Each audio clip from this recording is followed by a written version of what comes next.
Tayo po ay manalangin. Dakila naming Diyos at Amang Banal na makapangyarihan ka sa lahat, Panginoon.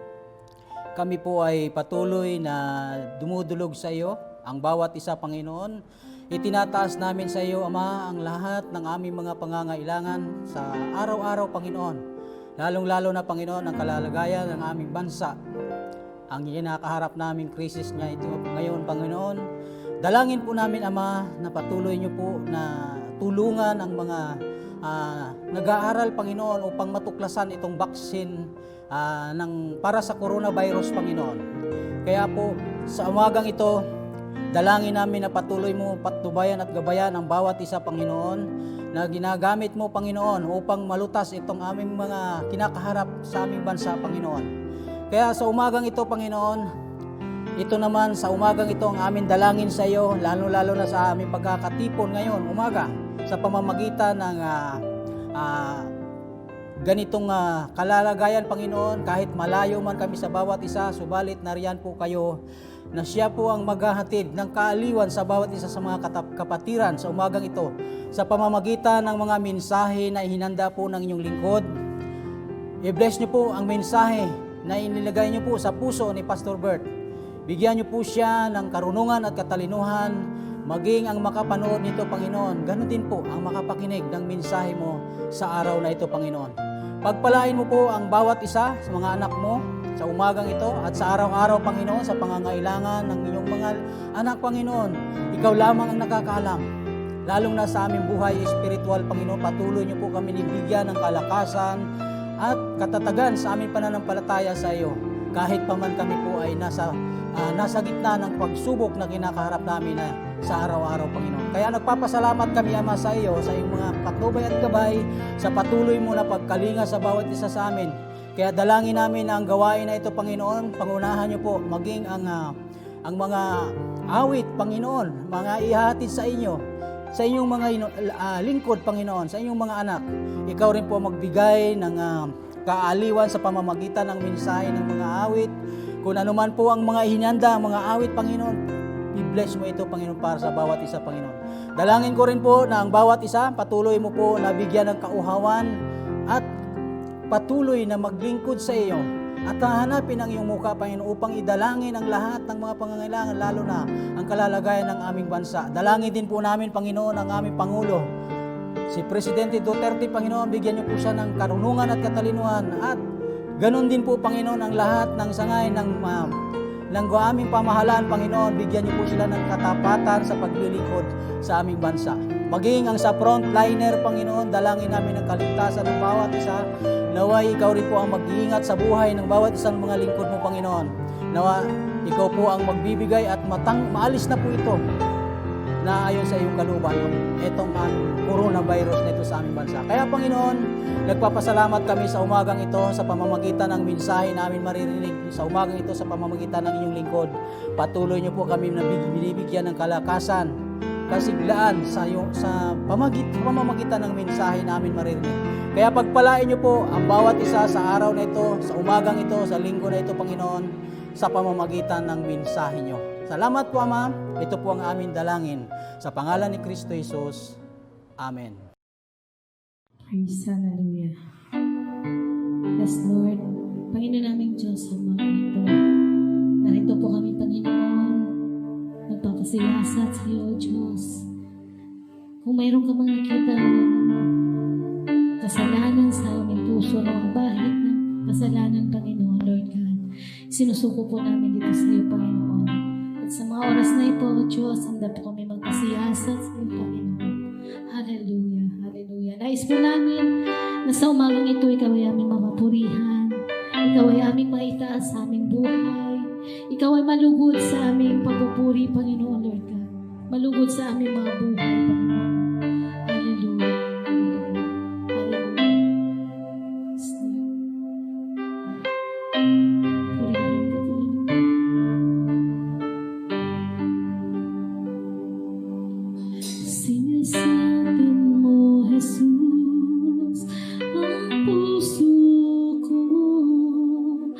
Kasalanan nagawa laban sa'yo.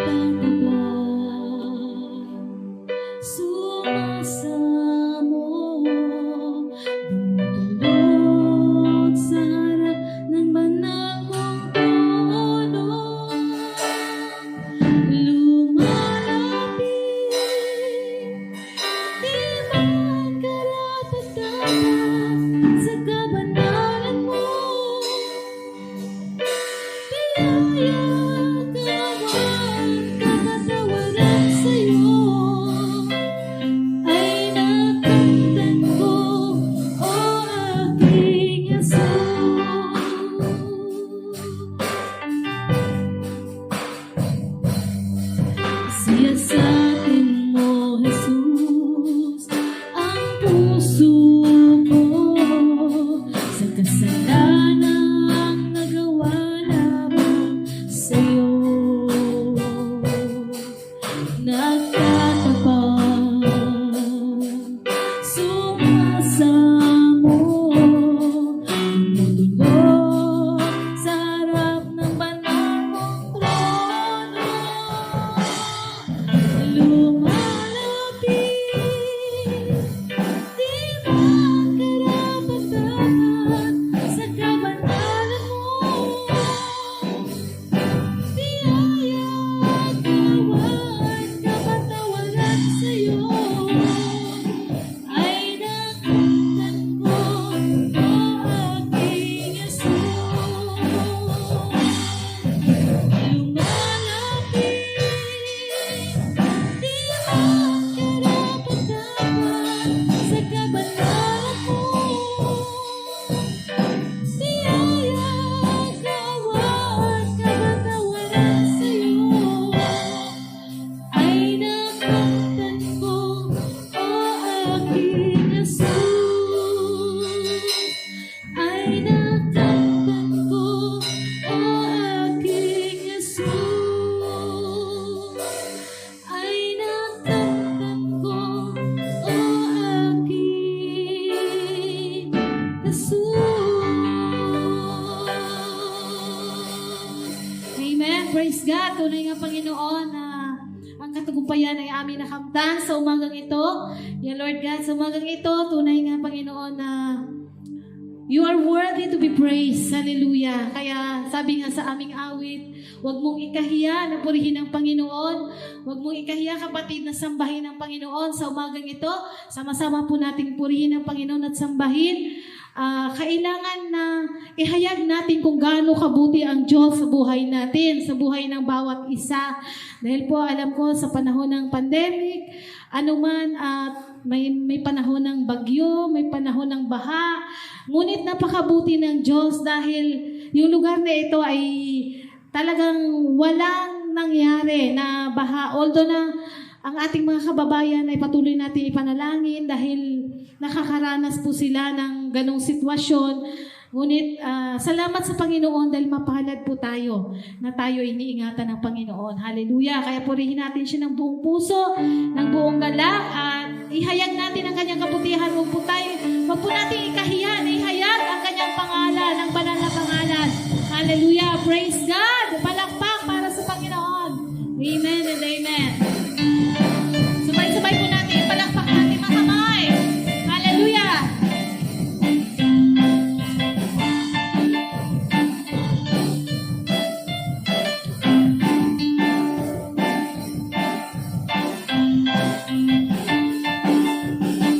Huwag mong ikahiya, huwag mong ikahiya, purihin ang Panginoon.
awiting may kasamang pakinta. La la la la la la, hallelujah. Yahweh, sa'yo'y magsasaya. La la la la la la la la, hallelujah. Yahweh, sa'yo'y magsasaya. La la la la la la la la, hallelujah. Yahweh, sa'yo'y magsasaya. Woo! Praise God! Yahweh, sa'yo'y magsasaya. Tunay ang Panginoon na ang tunay na kagalakan, ng kasiyahan ay sa'yo lamang namin matatagpuan, O Diyos. Hallelujah. Kaya purihin ka, Panginoon, sa umagang ito. You are worthy to be praised, Panginoon, Lord God. Your name is exalted, Panginoon, Lord God. You are worthy of glory, worthy of honor, worthy of power, Panginoon, and worthy of all praise. Hallelujah, hallelujah. Praise God.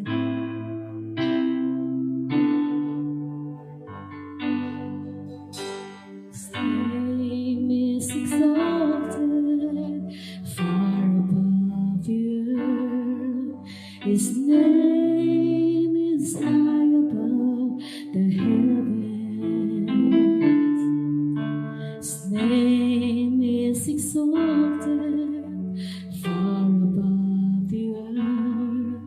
Give glory and honor and praise unto His name. No other name but the name of Jesus. No other name but the name of the Lord. No other name but the name of Jesus. He is worthy of glory and worthy of honor and worthy of power and of praise. His name is exalted far above the earth. His name is high above the heavens. His name is exalted far above the earth. Give glory and honor and praise unto His name. No other name but the name of Jesus. No other name but the name of the Lord.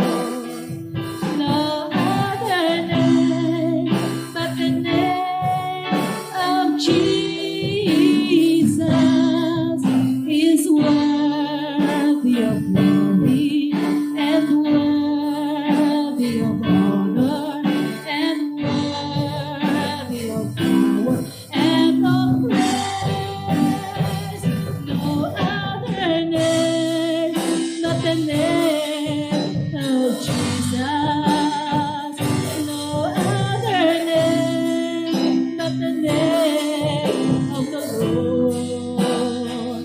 No other name but the name of Jesus is worthy of glory and worthy of honor and worthy of power and of praise.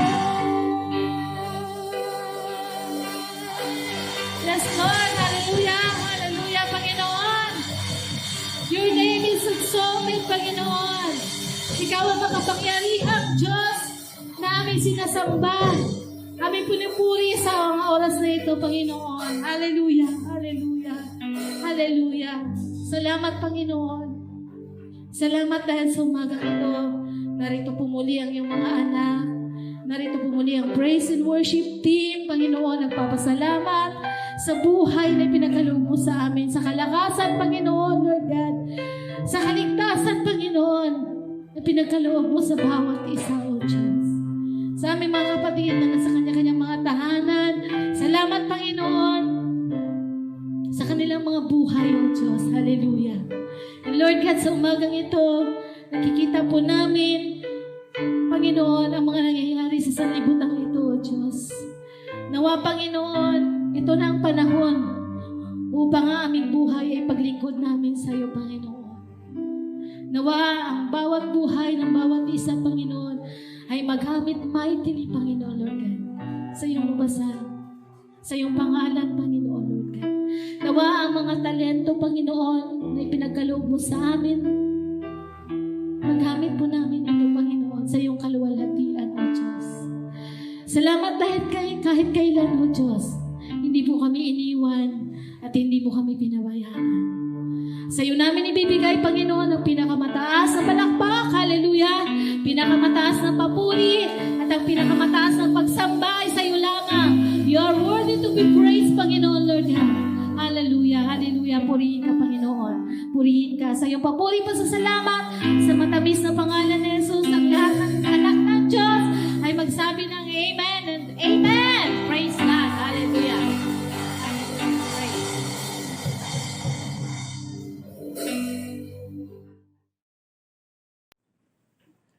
Isang magandang umaga po sa inyo lahat, mga minamahal sa Panginoon. Muli tayo po ay narito na naman, nakakasama-sama tayo sa ating pananambahan sapagkat ito ay itinakda sa atin ng Panginoon na ikapitong araw ay dapat natin igalang. Tayo po ay sasamba sa Kanya sa Espiritu at katotohanan sapagkat ito ang nais ng Diyos para sa bawat isa na Kanyang hinirang. No? Kayo nasa inyong bahay, at nanonood kayo, nakikinig kayo, ay pagpalain tayo ng Panginoon sa araw na ito, sa ating pagsamba sa Kanya. So ang ating pong text na pag-aaralan sa umagang ito ay matatagpuan sa aklat ng Mateo, Kapitulo 10, talatang 34 hanggang 39. Na ganito po, mga kapatid, ang sinasabi ng aklat ng Mateo. Huwag ninyong isiping na parito ako upang magdala ng kapayapaan sa lupa. Naparito ako upang magdala ng tabak, hindi kapayapaan. Sapagkat naparito ako upang papaglabanin ang anak na lalaki at ang kanyang ama, ang anak na babae at ang kanyang ina, ang manugang na babae at ang kanyang dianang babae. At ang kaaway ng isang tao ay ang kanyang sariling sambahayan. Ang umiibig sa ama o ina ng higit kay sa akin ay hindi karapat-dapat sa akin. At ang umiibig sa anak na lalaki o babae ng higit sa akin ay hindi karapat-dapat sa akin. Ang hindi nagpapasa ng kanyang krus at sumusunod sa akin ay hindi karapat-dapat sa akin. Ang nag-iingat ng kanyang buhay ay siyang mawawalan nito, at ang mawawalan ng kanyang buhay dahil sa akin ang siyang magkakamit nito. Tayo po ay manalangin. Panginoon naming Diyos at Amang Banal na makapangyarihan sa lahat, sa umagang ito, narito po ang iyong mga anak. Sama-sama kami na mananambahan sa iyo sa araw na ito na iyo pong itinakda para sa lahat ng iyong mga pinili, na kami, pagdating ng ikapitong araw na iyo pong itinuro, ipinagtagubilin sa amin, kami ay magsasama-sama at kami, Panginoon, ay magpapasalamat at pupurihin ka namin dahil sa ginawa po ninyong kabutihan sa loob ng isang linggo ng aming buhay, samantalang kami ay nakatira sa sanlibutan. Dalangin po namin, Panginoon, ang gabay at patnubay ng iyong Santong Espiritu sa aming pag-aaral na ito. Na anuman pong makita ninyo sa aming mga puso, kaisipan, na nagawa namin na kasalanan laban sa iyo, na maaaring hindi namin namamalayan, Panginoon, kami ay nagpapakababa sa iyong harapan, humihingi kami ng tawad at paglilinis sa pamagitan ng dugo ng aming Panginoon sa Kristo na nabuhos doon sa krus at nagpahit ng tayo sa amin. Kami po ay nagpapasalamat sa inyo sapagkat hindi po namin itinago ang aming mga nagawang mali, pagkakasala sa Panginoon. Kaya salamat po, Panginoon, sa gagawin mo pagtuturo sa amin mula sa mga salita po ninyo na aming pagmamatayan upang kami, Panginoon, ay lumago, tumipay ang aming pananampalataya at paglilingkod sa inyo. Hinihiling po namin ang lahat ng mga makakanig, makapanood ng mensaheng ito, pagpalain po ninyo ang Panginoon. Sa pangalan ni Kristo Jesus, Amen. So, ito po ay panghuling linggo natin, pang-5 linggo ng ating pagtatalakay tungkol sa topic natin na worthiness. Ano? Na ibig sabihin, having merit, character, or value, or deserving. Ano? Na dapat, karapat-dapat. Ano? Ito po yung ating mga salita na ating pinag-uusapan tungkol sa worthiness na ating topic o karapat-dapat. So, ang ating pong title sa ating pag-uusapan, Worthy in God's Service. Karapat-dapat na paglilingkod sa Diyos. Ano? So, ito po ang hinahanap ng Panginoon. Na tayo po, samantalang nabubuhay tayo ay pinili ng Diyos para maglingkod sa Kanya. Habang tayo nabubuhay sa mundong ito, para maparangalan natin ang Diyos sa pamagitan ng ating buhay. Kaya po, mayroon pong ipinakita ang Bible na mga taong naging kalugod-lugod sa Panginoon sa kanilang paglilingkod. Ano? At ito'y makikita natin sa aklat ni Lucas. Sabi po sa aklat ni Lucas, Kapitulo 1, mga talatang 6, ito po ay si Zacarias saka si Elizabeth. Ano? Ipinapakita ng salita ng Diyos na sila'y naging kalugod-lugod sa Panginoon. Sa Lucas chapter 1, verse 6, kapwa sila nakalulugod sa paningin ng Diyos, namumuhay ng ayon sa mga utos at tuntunin mula sa Panginoon. Ito yung karapat-dapat na kalulugod na buhay na ating gawin sa paglilingkod sa Panginoon, sapagkat kung ganito ang ating gagawin, pagpapalain po tayo ng Panginoon. Tayo at ang ating buong sambahayan. So ang ating ang ating tema, papaano ang pamumuhay na karapat-dapat na ang buong pamilya ay nagkakaisa sa paglilingkod sa Diyos. Yun po ang ating tema na ating pag-aaralan sa text na ito na ating binasa. No? Kasi sa Acts 16:31, may sinabi po doon. Ano? Tungkol ito sa pamilya. Ano? Sabi sa Acts 16:31, sumampalataya ka sa Panginoon, ikaw at ang iyong buong sambahayan ay maliligtas. Kasi ang ating pag-aaralan ay nakapokus sa pamilya. Kasi sabi rin sa ating mga talatang binasa, at ang kaaway ng isang tao ay ang kanyang sariling sambahayan. Sabi po sa verse 36. Pag-aaralan po natin mabuti yan para wag tayo magkamali sa pag-interpret kung bakit sinabi ito ng ating Panginoon. Ano? So, sa ating pong pag-aaral ngayong umaga, sa controversial issues na ito, dito sa text na ating binasa, ay nagpapahiwatig na galit ang Panginoon sa mga tao na hindi naniniwala, hindi sumusunod sa utos ng Diyos. Yun po ang ating madarama sa bahaging ito ng mga pangungusap na sinasabi ng Panginoon. So, tingnan natin ang ating pag-aaralan sa umagang ito. Roma number 1 na ating tatalakayin, ang hindi karapat-dapat at ang karapat-dapat na paglilingkod sa Diyos. Yan po yung ating pag-uusapan ngayong umaga, ang hindi karapat-dapat at ang karapat-dapat na paglilingkod sa Diyos. So, letter A na ating pag-uusapan, yung verse 34 hanggang 36. Dito sa mga talatang ito, ating pong hihimayin kung ano ang mga sinasabi ng talata mula sa salita ng Diyos. Number 1, diyan sa verse 34, ganito ang sinasabi.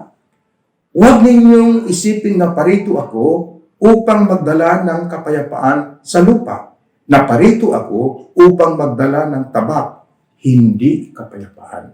So number 1, ang mensahe na dala ng Panginoong Sus sa sangkatauhan ay ito. Hindi kapayapaan ang aking dala, kundi tabak, sabi ng Panginoon. So, ngayon, titingnan natin itong salitang tabak. Ano? Sabi sa English, do not think that I have come to bring peace, but sword. Ano? Ito anong sword na ito? Ano? O tabak. Ano? O sa ibang Tagalog ay itak. Ano? Sa Bicol, sa amin, ang tawag dyan, sundang. Sa ibang lugar sa Bicol, ang tawag gatab. Ano? At ang iba tawag pa dyan, espada. Ano? Mayroong salitang nabanggit dyan. Ano? So ito po ay tinatawag na metaphor o figure of speech na inihahambing ng Panginoon ang kanyang sarili sa ganitong uri ng gamit dito sa mundo. Ano? So alam naman natin na ang gumagamit ng itak ay ang mga magsasaka. Ano? So ginagamit nila ang itak para pagsasaka, paglilinis, pagputol, at pagsasaayos ng mga dapat ayusin, yun ang ginagamit ng mga magsasaka, yung itak. Pero tingnan natin ano ba ang sinasabi ng Bible tungkol sa sword o itak na ito o tabak na sinasabi. So titingnan po natin una para malinawan natin at maintindihan natin ang ibig sabihin ng Panginoon ng salitang tabak dito. Sa Revelation chapter 2, verse 12 and verse 16, ganito ang sinasabi ng Panginoon sa bahaging yan. Tingnan po ninyo sa aklat ng Pahayag, Kapitulo 2, talatang 12 at 16. Ganito ang sinasabi sa talatang 12. Isulat mo sa anghel ng iglesia sa Pergamo. Ito ang pinasasabi ng may hawak ng matalas na tabak na dalawa ang talim.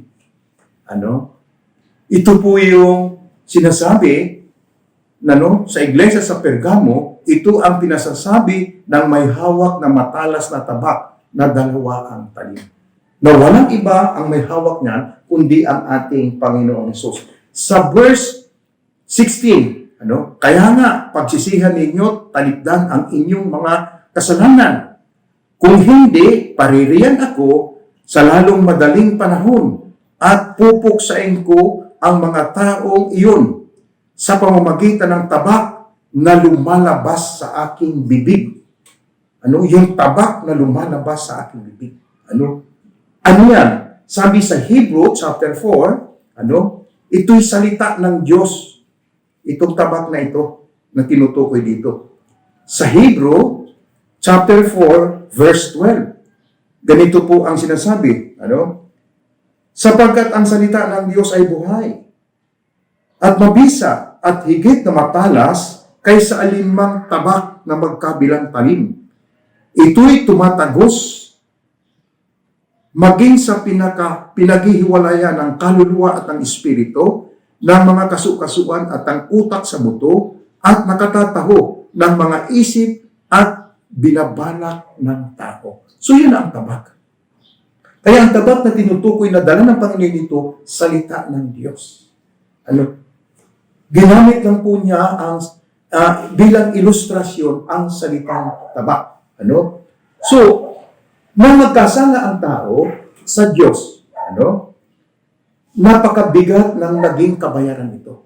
Kaya dito lumabas yung salitang tabak. Nung magkasala ang tao sa Diyos, napakabigat ng naging kabayaran nito. 4 na bagay. Ang ating makikita. Number 1, naging kaaway ng Diyos ang tao dahil sa paglabag sa kanyang utos. Nagkasala o kasalanan. At makikita natin yan sa Colossus chapter 1. Tingnan po ninyo mga kapatid. Sa aklat ng Colossus chapter 1, verse 21, dito ipinapakita na ang tao at Diyos ang Diyos at ang tao ay nag-away. Tingnan po ninyo. Dati kayo'y malayo sa Diyos at naging kaaway niya dahil sa inyong kasalanan. So ito yung ating naging kaaway ng Diyos ang tao dahil sa paglabag sa kanyang utos, yung nagawang kasalanan. Ganon din sa pamilya. Kaya minsan nag-aaway sa loob ng pamilya dahil mayroon pong mali na nagagawa ang isa't isa. Kaya nagkakaroon sila ng pag-aaway. Ano? So number 2, namatay ang spiritual communication ng tao sa Diyos. Ano? Dahil sa kasalanan, at makikita natin yan, sinasabi sa Ephesians chapter 2, verse 1. Ang sabi po dyan sa Ephesians chapter 2, verse 1. Noong unay patay kayo dahil sa inyong pagsuway at mga kasalanan. Ano? So, naging kaaway natin ng Diyos, namatay tayo sa harap ng Diyos dahil sa ating mga kasalanan. At number 3, hindi naging karapat-dapat ang kanilang paglilingkod sa Diyos. Nung sila ay nagkasala laban sa Diyos, yung kanilang mga ginagawa, hindi nakatanggap-tanggap sa Diyos. Kaya ang ginawa ng Diyos, sa ating unang mga magulang na nagkasala sa Diyos, pinalaya sa kanyang presensya, pinalaya sila. Bakit? Kasi sabi ng Panginoon, hindi na marapat na tumira ang tao dito. Katulad na natin ngayon ang tao. Kaya ang gawin natin, palayasin natin sila. At makikita natin yan sa Genesis chapter 3, verse 23. Na sinasabi dito sa Genesis chapter 3, verse 23. Pinalayas nga sila ng Diyos at sa dakong silangan ng halamanan ng Eden. Kaya pinalayas sa halaman ng Eden ang tao upang magbungkal ng lupang kanyang pinagmulan. So ngayon, dahil nagalit ang Diyos, sabi ng Panginoon, umalis na kayo rito. Dahil nilabag ninyo, sinuway ninyo ang aking utos. So pagkatapos silang palayasin, ang ginawa ng Diyos, naglagay siya, ng tabak o kerubin at tabak na nagliliham na umiikot sa punong kahoy ng buhay. Number 4, ang Diyos ay naglagay ng kerubin at tabak na nagniningas na umiikot sa punong kahoy ng buhay upang bantayan. At ang sabi ng kasulatan, para wag malapitan ng sinuman. At makikita natin yan sa Genesis chapter 3, verse 24. Tingnan po natin. Basahin po natin sa King James Version. Napakaganda po. Sabi po sa King James Version, ganito ang sinasabi. Anong pat itinaboy ang lalaki at inilagay sila sa silangan ng halamanan ng Eden, ang mga kerubin at ang isang nagningingas na tabak na umiikot upang ingatan ang daang patungo sa kahoy ng buhay. Yun po yung, kaya lumitaw yung tabak dahil sa kasalanan na ginawa ng tao sa Diyos, ito ang kanyang ginawa. So, dito, nang dumating ang ating Panginoon Jesucristo sa sanlibutan, yung kanyang pagpunta rito, na sinabi niya, dito sa ating pinag-aaralan, na sinabi niya, huwag ninyong isipin na parito ako upang magdala ng kapayapaan sa lupa. Na parito ako, upang magdala ng tabak. So, nung dumating ang Panginoon dito sa sanlibutan, i-illustrate ko sa inyo mga kapatid kung paano ito ginawa ng Panginoon. So, nung dumating ang ating Panginoon Sos, ito ang buhay na walang hanggan, o ito yung punong kahoy ng buhay na binabantayan ng tabak, na umiikot doon. Ito yung buhay na walang hanggan na dala ng Panginoong Sos.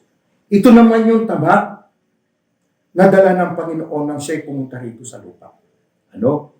Itong tabak na ito, kapag ikaw ay sumuko sa Panginoon, at inihandog mo ang iyong buhay sa Panginoon, itong tabak na ito, ay magiging magiging pakinabang ito sa iyo kasi ibibigay ng Panginoon ang buhay na walang hanggan kasi sumuko ka sa Panginoon. So yun yung dala ng Panginoon. Na dalawa. Ito ang buhay na walang hanggan, ito ang tabak.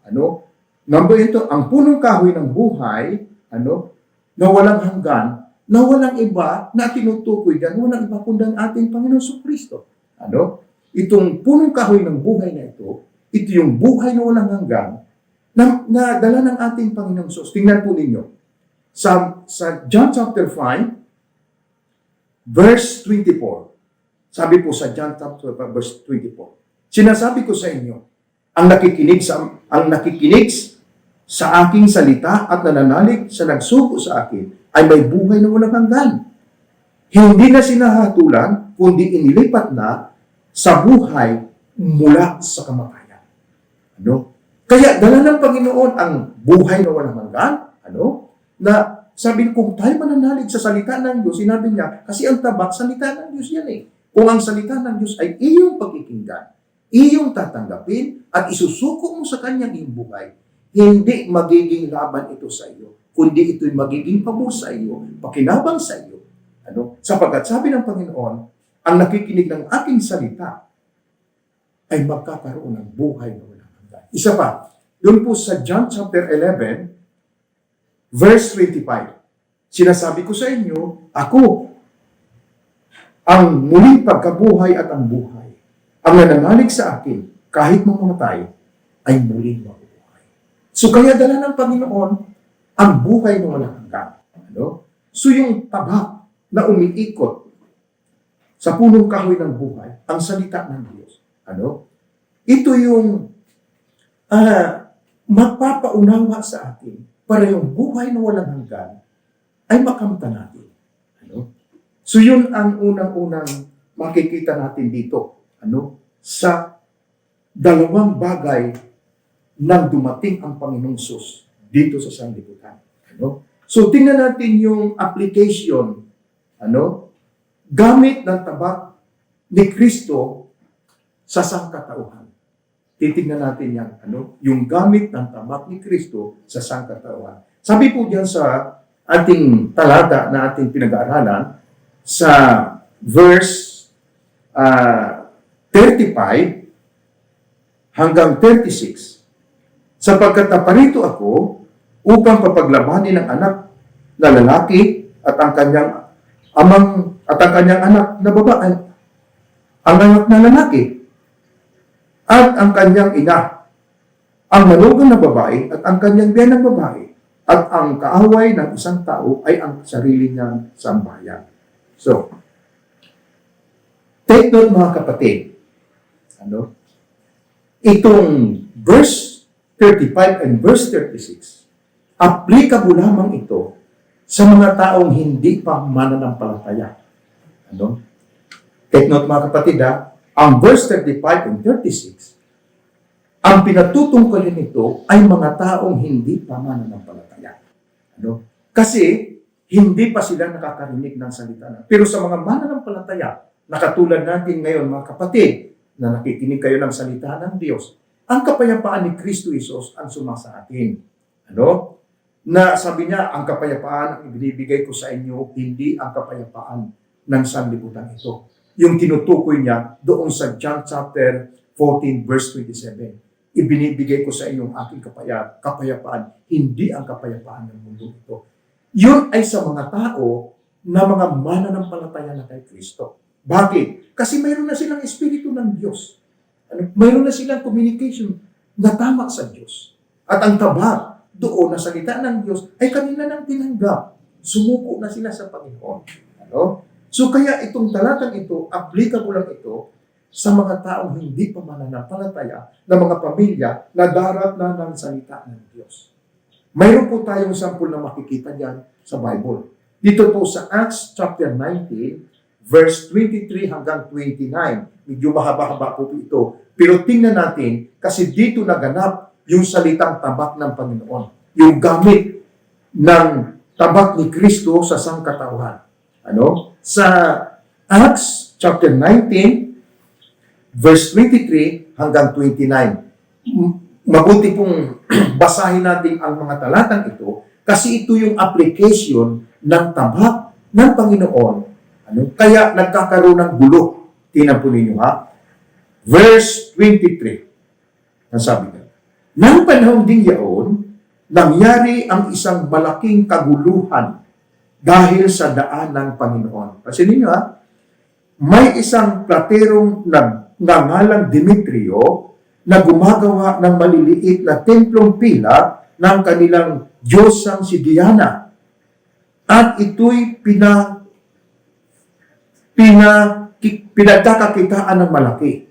Tinipon niya ang kanyang mga manggagawa, ang iba pang mga taong ganito rin ang gawain. Sinabi niya, mga kasama, alam ninyong sa hanap buhay na ito, nagmumula ang ating kasaganaan. Nakikita ninyo, naririnig kung ano ang ginagawa ng Pablong ito. Sinabi niyang hindi Diyos ang mga Diyos na ginawa ng kamay at marami siyang nahikayat. Hindi lamang dito sa Efeso, kundi sa buong Asia. Verse 27, masama ang ibubunga ng aral na yan.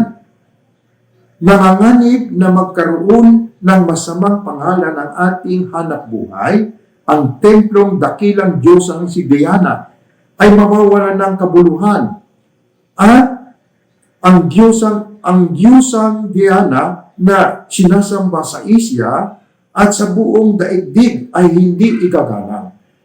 Pagkarinig nito, nagsiklab ang kanilang galit at sila'y nagsigawan, dakila si Diana ng mga taga-Epeso, kaya nagkagulo sa buong lungsod.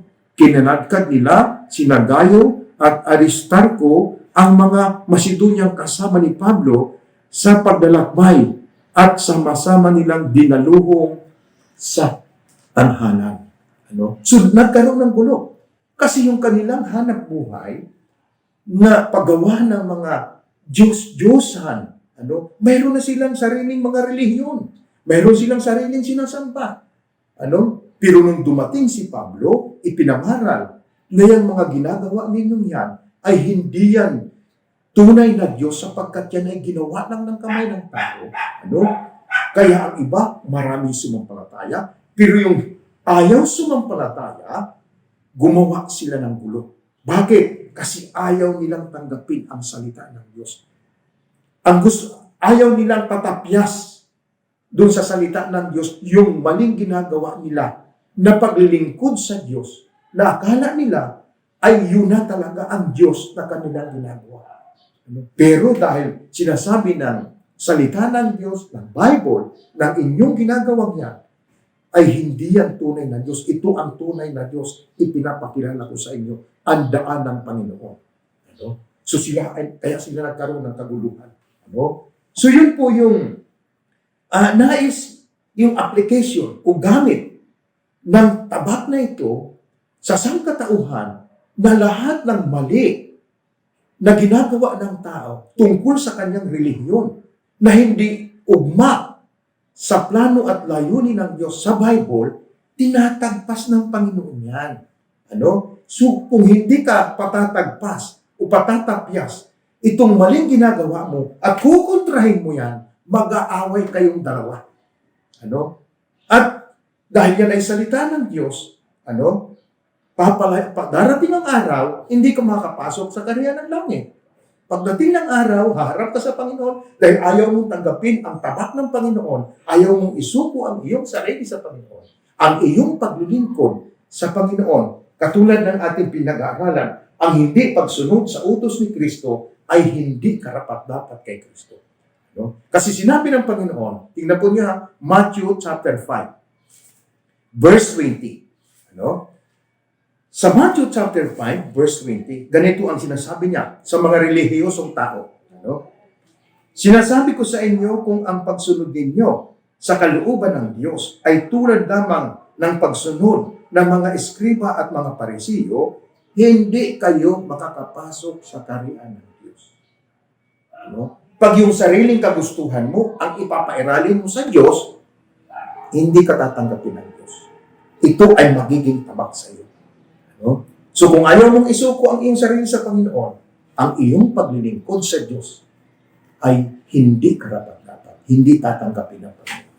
Ngayon, tayo ay nandito sa libutan, akala mo, tama yung ginagawa mo, pero pagharap mo sa Diyos, isusulit mo yan sa Diyos. Sabi po sa 2 Corinthians chapter 5, verse 10. Ganito po ang sinasabi ng 2 Corinthians chapter 5, verse 10. Sapagkat bawat isa ay haharap sa hukuman ni Kristo upang tumanggap ng kaukulang ganti sa kanyang ginawa, mabuti man o masama, nang siya'y nabubuhay pa rito sa daigdig. Tatanggapin mo yan. So kung ang mabuting tinutukoy dito, isinuko mo ang iyong buhay sa Panginoon, dahil dumating ang salita ng Diyos, ang tabak sa iyo, naunawaan mo, isinuko mo, humingi ka ng tawad sa Panginoon, nagsisi ka, ngayon, patatawarin ka ng Panginoon at iaayos ng Panginoon ang iyong buhay at ang iyong paglilingkod ay magiging mahaba. Pero pag hindi, ang sabi rito, mabuti man o masama, ang masama rito, ang salita ng Diyos, hindi mo siya pinahalaga. Kaya ang paglilingkod mo, baliwala yan. Hindi karapat-dapat ang iyong ginagawa na paglilingkod sa Panginoon. So, ikalawang bahagi ng ating pinag-aaralan sa ating tema, papaano ang pamumuhay na karapat-dapat na ang buong pamilya ay nagkakaisa sa paglilingkod sa Diyos. So, ikalawa, letter B, ating pag-uusapan, ang pagsunod sa utos ni Kristo ay karapat-dapat sa Kanya. Okay? Obeying Christ's command are worthy of Him. So, dito ay titingnan natin yung verse 37 and 39 dito sa ating mga talatang pinag-aaralan. Sabi po dyan sa verse 37, ganito po ang sinasabi.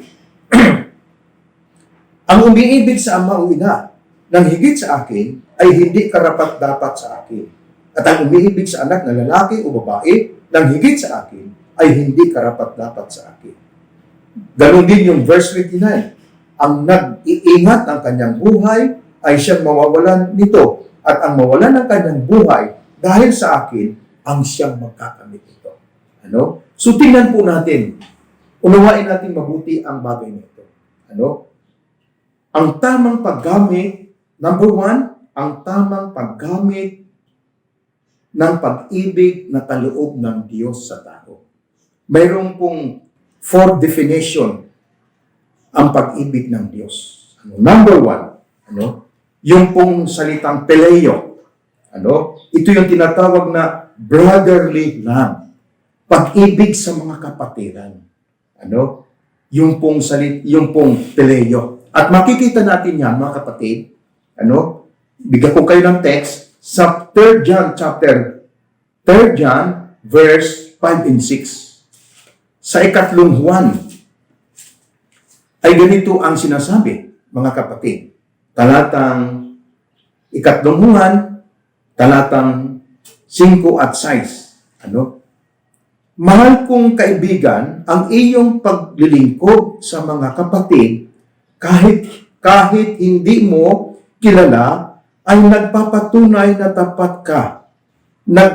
Nagpatutuo sila sa iglesia, rini, tungkol sa iyong pag-ibig. At lalong mabuti kung matulungan mo sila sa kanilang paglalakbay, gaya ng nararapat sa mga lingkod ng Diyos.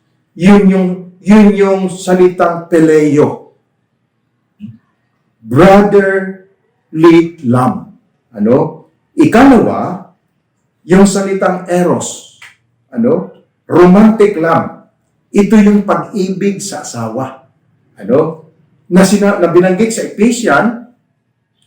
Ephesians chapter 5 verse 25, na sinasabi rin sa Ephesians, verse 5:25, sabi doon, mga lalaki, ibigin niyo ang inyong asawa. Na gaya ni Kristo na umiibig sa iglesia. Ito yung mga lalaki, mga babae, ibigin niyo ang inyong asawa. So yun yung tinatawag na eros love o romantic love. At ikatlo, yung salitang agape love, pag-ibig ng Diyos. Ito yung pag-ibig, pinakamataas na antas ng pag-ibig. At makikita natin yan sa Mateo chapter 22, verse 37. Ano? Sabi po dito sa Mateo chapter 22, verse 37. Sinabi ng Panginoon, ito yung pong agape love. Ano? Sumagot si Jesus, ibigin mo ang Panginoon mong Diyos ng buong puso, ng buong kaluluwa, at ng iyong buong pag-iisip. Agape love. Ano? Ikaapat. Ano? Kaya mahalagang alam natin ito eh. Ano? Ikaapat, yung tinatawag na stargy love. Ano? Pag-ibig ng magulang sa anak. Protective love. Ano? Itong stargy love. Ano? Pag-ibig ng magulang sa kanyang anak. Para pagka ginamit natin ng tama ang pag-ibig na kaloob ng Diyos sa atin, hindi tayo magkakamali sa tamang paglilingkod sa Diyos. Ano? So makikita natin ito sa aklat ng Proverbs. Ano? Kawikaan, Kapitulo 13, talatang 24. Tingnan po ninyo mga kapatid. Itong tinatawag na stargy love. Ano? Sa Kawikaan, Kapitulo 13, talatang 24, ano? Ay ganito po ang sinasabi. Ang nagmamahal na magulang ay dapat magparusa sa anak, pagkat ang supling na minamahal ay dapat ituwid ng landas. Protective love. Ano? Yun yung pag-ibig ng magulang sa kanyang anak. Ano? Dito sa ating binasang talata, sa verse 37, sinabi rito ng Panginoon, ang umiibig sa ama o ina ng higit sa akin ay hindi karapat-dapat sa akin. Yung tinatawag na stargy love, pagka yan ay ipinalit mo doon sa agape love, ito ang magiging resulta, hindi katanggap-tanggap sa Panginoon yan. Ano? Bakit? Kasi ang pag-ibig ng Diyos, dahayan lang, is may bigay lang natin sa Diyos. Sa Diyos lang natin ibigay yan. Ano? Kaya dapat alamin natin itong apat na klaseng pag-ibig na ito. Dapat ginamit natin ito, tama. Para di po yung itak. Ano? Yung itak, alam po ninyo, ang itak, maganda yan na ginagamit ng magsasaka kasi ang paggamit ng itak, ano, pag tama ang gamit mo, hindi ka masusugatan. Pero pag hindi ka marunong gumamit ng itak, ano, mismo yung itak, masusugatan ka kasi hindi mo alam gamitin ng tama. Maaaring pagtaga mo, ano, ay tumalihis, tinamaan ng kamay mo kasi hindi mo alam gamitin ng tama ayon sa paggamit ng itak. Ganon din ang pag-ibig na ito na ibinigay sa atin ng Diyos. Na Phileo, Eros, Agape, and stargy love, dapat gamitin natin ito at maunawaan na ito. Kaya nga, itinuturo ng Panginoon na dapat natin pag-aralan ang salita ng Diyos para tama yung ating paglilingkod na ayon sa kalooban ng Panginoon. Kasi ang letter B, ang ating pinag-uusapan, ang pagsunod sa utos ni Kristo ay karapat-dapat sa Kanya. Ano? Obeying Christ's command are worthy on Him. Ano? So, magiging karapat-dapat tayo kung tama ang ating paggamit. Ano? Sa verse 39, tingnan natin yung verse 39 na sinasabi rito. Ano sabi sa verse 39? Ang nag-iingat ng kanyang buhay, ang siyang mawawalan nito, at ang mawalan ng kanyang buhay dahil sa akin, ang siyang magkakamit nito. Ano? Ingatan natin ang salita ng Diyos nang higit sa ating buhay. Yun po ang ibig sabihin niya. Ano? Huwag nating isentro yung ating sarili, kundi isentro natin doon sa salita ng Diyos. Na ingatan natin nang higit sa ating sarili ang salita ng Diyos. Pag ginawa natin yan, karapat-dapat tayo sa paglilingkod sa Panginoon. So dito, sa verse number 2, una natin tinignan ay ang tamang paggamit ng pag-ibig na kaloob ng Diyos. So nakita na natin yung kung paano gagamitin. So ikalawa, yung tamang pagsunod sa krus ni Kristo. Ano? Sa verse 28, mga kapatid, tingnan nyo sa verse 28. Ang hindi nagpapasan ng kanyang krus at sumusunod sa akin ay hindi karapat-dapat sa akin. Ano? So, kailangang alamin natin yung anong cross itong tinutukoy ng ating Panginoon Kristo na dapat nating pasanin. Kasi sabi niya, diyan ay sa verse 38, ang hindi nagpapasan ng kanyang krus at sumusunod sa akin ay hindi karapat-dapat sa akin. So, ang krus ng Panginoong Sus ay simbolo ng kanyang tagumpay doon sa krus ng Kalbaryo. Na siya ay, nung siya kumuha rito, dinala niya yung bigat ng ating kasalanan. Binugbog siya, niluraan siya sa mukha, pinatungan siya ng kurunang tinik sa ulo, hinagupit siya, pinahirapan siya, at namatay. At pagkamatay niya, inilibing. At pagkaraan ng ikatlong araw, siya ay muling nabuhay. Yun yung cross na nais ng Panginoon ipapasan sa atin, yung kanyang tagumpay. Doon sa krus ng Kalbaryo na kanyang pinasan ang bigat ng ating kasalanan. Kaya ang cross na tinutukoy dito, ito yung cross ng tagumpay ng Panginoong Sus laban sa kasalanan. Kaya pagka tinanggap mo si Kristo bilang sariling tagapagligtas at Panginoon ng iyong buhay, ang tagumpay ni Kristo Jesus na ibinigay sa iyo, tinanggap mo, binigay sa iyo, tinanggap natin, ito yung tagumpay sa pagharap natin laban sa kasalanan. Yun yung pinadadala sa atin ng Panginoon. Dalhin mo ang cross araw-araw. Para araw-araw, magtatagumpay tayo laban sa kasalanan dito sa sanlibutan para tayo'y mapanatiling banal, walang batik at kapintasan sa kanyang harapan habang tayo nabubuhay sa mundo ito. Kasi, ang sabi nga niya, tingnan po ninyo sa John chapter 16 verse 33, laksan ninyo ang inyong loob, sabi ng Panginoon, napagtagumpayan ko na ang sanlibutan. So, nagtagumpay na ang Panginoon. Na ang tagumpay na ito ng Panginoon, ibinigay sa inyo, ibinigay sa akin, na siya nating susuotin ang tagumpay na ito. Sabi niya sa John chapter 16, verse 33, sinasabi ko sa inyo, upang kayo'y magkaroon ng kapayapaan sa pakikipag-isa sa akin. Pansinin nyo magkakaroon kayo ng kapayapaan sa pakikipag-isa sa akin. Mayroong kayong kapigatian dito sa sanlibutan, ngunit laksanin nyo ang inyong loob, napagtagumpayan ko na ang sanlibutan. Kaya kayo na kay Kristo ka na.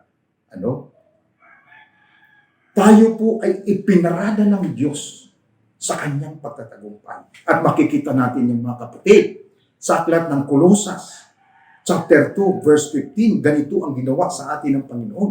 Ipinarada tayo ng Panginoon sa kanyang tagumpay. Kanino? Kay Satanas. O ito, ang mga taong tinubos ko sa pamagitan ng aking kamatayan na sila ay magtatagumpay sa iyo. Hindi ka mananaig, Satanas. Bakit? Kasi pinagtagumpayan ko na. Yun yung tagumpay na ibinigay sa atin ng Panginoon. Sabi po diyan sa Kolosas chapter 2, verse 50. Tingnan niyo mga kapatid, sa pamamagitan ng kanyang kamatayan sa krus, nilupig niya ang mga pinuno at kapangyarihan sa sanlibutan. Ang mga ito'y parang bihag na kanyang ipinarada sa madya bilang katunayan ng kanyang pagtatagumpay. Yun po ang napakaganda. Kaya, kung naiintindihan natin, mga kapatid, itong krus na pinadadala sa atin ng Panginoon, grabe. Grabing sarap ng buhay na nakay Kristo Jesus. Bakit? Tingnan ninyo magaan ang pasaning ibinibigay ng Panginoon. Tingnan ninyo sa Matthew chapter 11. 29 and 30. Tingnan ninyo pag ito'y pinasa natin, ang sabi ng Panginoon, ganito, pasanin ninyo ang aking pamatok at mag-aral kayo sa akin. Ako'y maamo at mababang loob at makakasumpong kayo ng kapahingahan ng inyong kaluluwa. Purihin ang Panginoon. Ano? So, verse 30, sapagkat maginhawang dalhin ang aking pamatok at magaan pasanin ang ibinibigay ko sa Kanya. O ito yung nais ng Panginoon pasanin natin. Ang request ng Panginoon sa bahaging ito, mag-aral kayo sa akin. Mag-Bible study tayo. Kaya ang iba, mga tulero, mga hindi malaman kung ano gagawin, kasi nga hindi alam kung paano i-apply ang salita ng Diyos sa kanyang buhay at sa kanyang buong pamilya. Pero kapatid, nire-request ng Panginoon, ang sabi niya, pasanin niyo ang aking pamatok at mag-aral kayo sa akin. Mag-aral tayo sa Panginoon sa pamamagitan ng salita ng Diyos. Ano? At kapag ginawa natin yan, mga kapatid, ang tagumpay, araw-araw, ay makakamit natin. Sabi po doon sa 1 Corinthians chapter 15:57, tingnan po ninyo mga kapatid. Ito yung ang pagsunod sa utos ni Kristo ay karapat-dapat sa Kanya. Sa 1 Corinthians 15:57 ay ganito po ang sinasabi na ibinigay ng Panginoon. Magpasalamat tayo sa Diyos na nagbigay sa atin ng tagumpay sa pamagitan ng ating Panginoon Kristo. Ito yung pasanin natin, yung tagumpay ni Kristo. Araw-araw, pasanin natin yung tagumpay na yan. Kapag ginawa natin yan, ito yung karapat-dapat na paglilingkod natin habang tayo ay nabubuhay sa mundong ito. Kaya ang sarap ng buhay ng isang tao na nakipag-isa kay Kristo. So sa ating konklusyon, mga kapatid, sa bahaging ito, kung ang ating buhay ay isinuko natin sa Diyos, magiging kakampi natin ang tabak. At walang pinsala na magaganap sa ating pamilya dahil poproteksyonan tayo ng tabak ng Panginoon. Poproteksyonan tayo ng tabak ng Panginoon. Tayo po ay manalangin. Panginoon naming Diyos at Amang Banal na makapangyarihan sa lahat. Marami pong salamat sa pagmumulat ng aming mga kapang-unawa, mga kaisipan tungkol sa hindi tamang paglilingkod at tungkol sa tamang paglilingkod na nakalulugod sa iyo. Ang dalangin po namin, Panginoon, ilagay po ninyo ang aming pang-unawa, ang aming kaisipan sa tamang paglilingkod sa inyo sapagkat ito po ang nakalulugod sa inyong banal na harapan. Kaya dalangin ko, Panginoon, sa lahat ng mga nakakarinig, nakakapanood ng mensaheng ito, mga kapatid, pagpalain kayo ng Diyos ang inyong buong sambahayan. Sa pangalan ni Kristo Jesus. Amen. Tayo po, mga kapatid, ay darako sa ating announcement.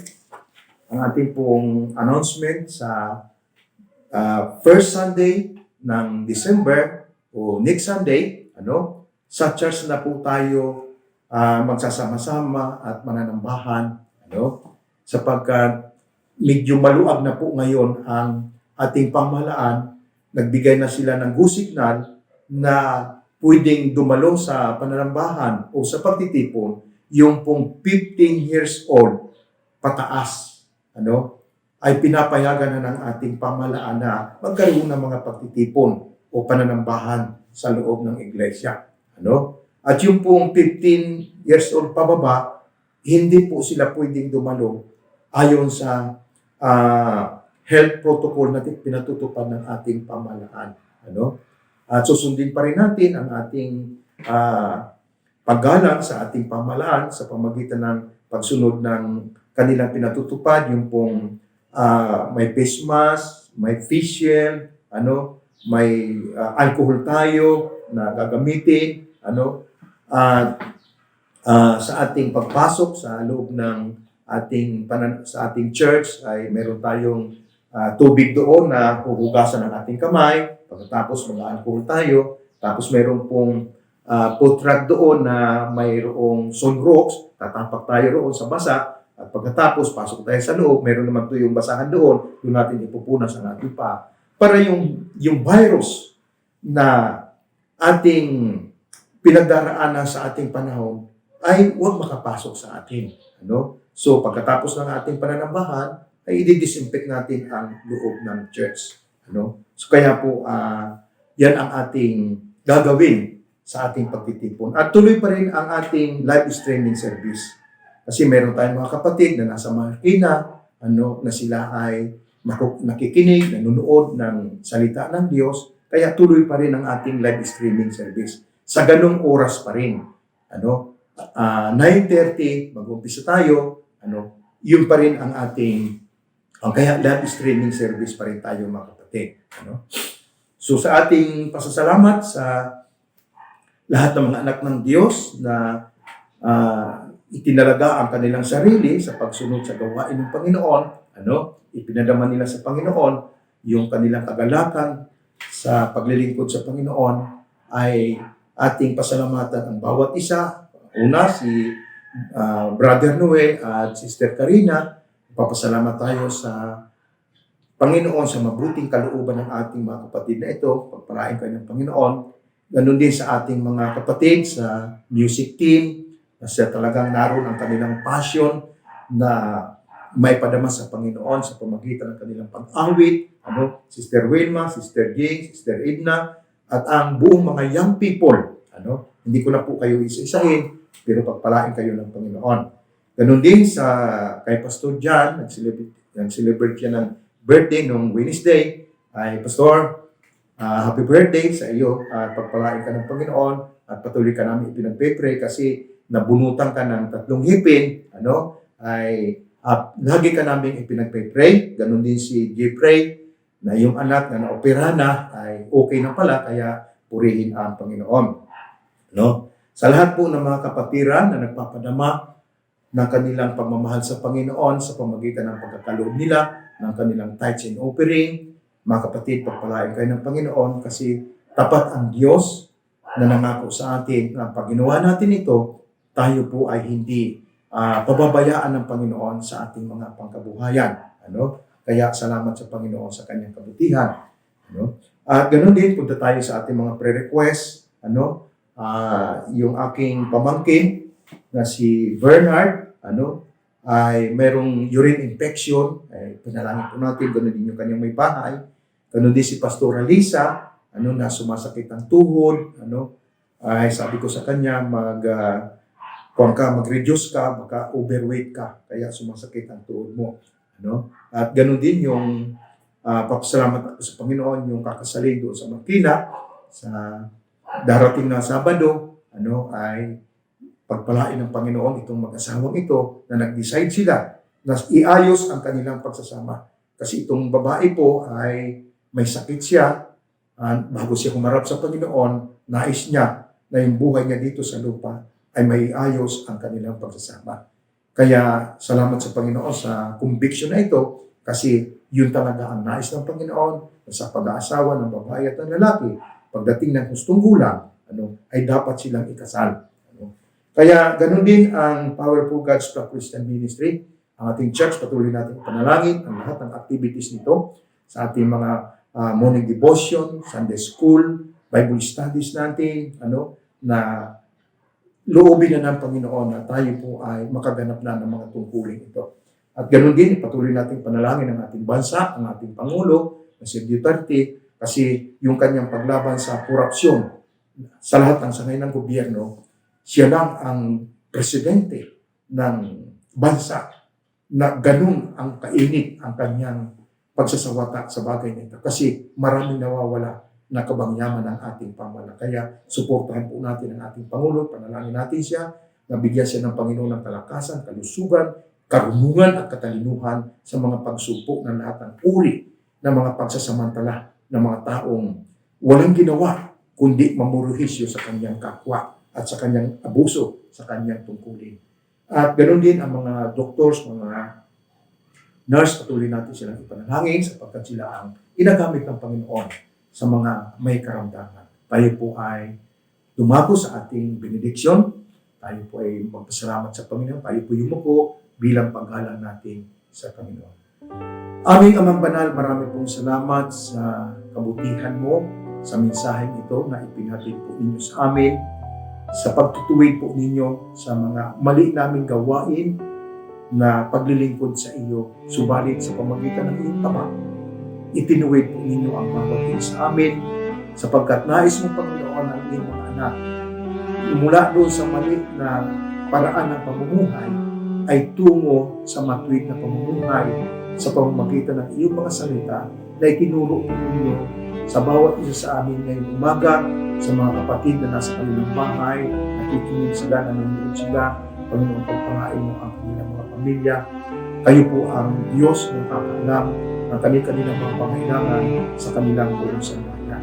At dalangin po namin sa inyo si Bernard Van Hosen na yung kanyang urine infection, Panginoon, ay bigyan mo siya ng karunungan, ng katalungan, na magkaroon siya ng tinatawag na change of lifestyle para mabago ang uri ng kanyang pagkain, na iniinom, Panginoon. Pagpalain mo, ganun din ang kanyang asawa na si Ann, ang dalangin natin, pagpalain mo. Ganun din si Pastora Lisa, na sumasakit ang kanyang tuhod, Panginoon, bigyan mo rin siya ng karunungan, kaunawaan kung paano niya aayusin ang kanyang buhay. At ganun din sa Napoleon's Christian Fellowship, Panginoon, pagpalain mo, lalo na yung mga magpapakasal, Panginoon, dalangin ko sa iyo, pagpalain mo ang isahang ito. At ganoon man ang kanilang karamdaman, Panginoon, napaganoon na. At ganoon din, Panginoon, ang iyong iglesia, ang Power for God's Christian Ministry, ang dalangin namin sa iyo, ang mga activities nito, kayo, Panginoon, ang magbigay ng kagalakan sa lahat ng inyong anak na ginagamit mo sa iglesia nito. Ganoon din, Panginoon, patuloy namin dalangin sa iyo ang aming bansa, ang aming Pangulong si Duterte, ang patuloy ng pagkalubas siya ng karunungan, ng katulungan. At ingatan mo rin, Panginoon, ang kanyang kalusugan, ang kanyang buong sambahayan. At ganoon din, Panginoon, ang sa lahat ng samay ng ating pamahalaan ay dalangin namin sa iyo na bigyan mo sila ng takot ang mga taong gumagawa ng masama at nagsasamantala sa kabangyaman ng aming bansa. At ganoon din, Panginoon, ang mga doctors, mga nurse, at lahat ng mga frontliners ng aming bansa. Panginoon, patuloy mo silang bigyan ng kalusugan, ingatan ang kanilang buhay at ang kanilang pamilya. Panginoon, ang lahat ng ito na aming narinig mula sa iyong mensahe na mga pagpapala sa bawat isa sa amin, ito po'y aming tinatanggap galing sa iyo. Kaya mga kapatid, tanggapin ninyo ang pagpapala ng Diyos sa inyong buhay, sa inyong pamilya, at sa inyong sambahayan, sapagkat nais ng Diyos na pagpamain kayo at maranasan ng bawat isa sa atin ang buhay na nakalulugod sa inyo. Kaya, Panginoon, ang aming naman pinagkakalob sa iyo, ang aming pagpupuri, ang aming pagsamba, pagluwalhati, at paggalang, at pagpupuri sa iyong dakilang pangalan, sa pangalan ng Ama ng Anak, at ang Banal na Espiritu Santo. Amen. Magandang umaga po sa inyo lahat, mga kapatid. Pagpalain po tayo ng